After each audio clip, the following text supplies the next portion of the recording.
A disturbing video release of the Parkland shooting suspect, Nikolas Cruz. It contains hours of footage of the 19-year-old, currently on trial for the murder of 17 students last February.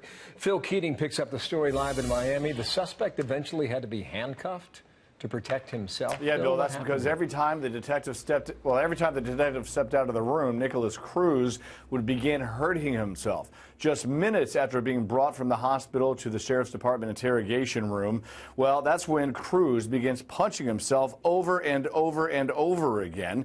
And once the questioning started, it did not take long for him to tell the detective that he's long had a voice in his head, his demon. Why did you stop it then? I don't like the demon, I don't like the demon, I don't like the demon, I don't like the demon. Well, that's if the demon even exists.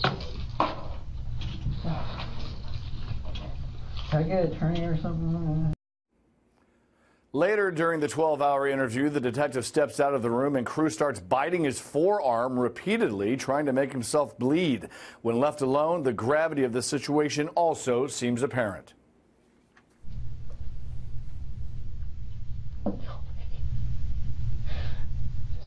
Kill me.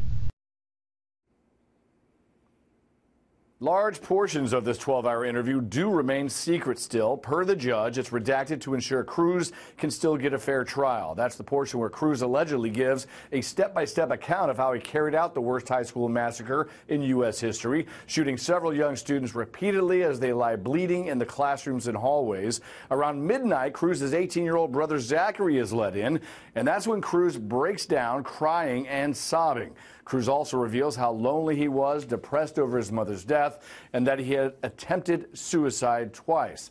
Cruz also surprised the detective by saying just a week before the Valentine's Day shooting, he had planned to go to a park and start shooting up people there, but for whatever reason, he backed out of that plan. Cruz remains in jail, facing charges and, of course, awaiting trial. His defense attorneys have offered to plead guilty to everything to avoid the death penalty.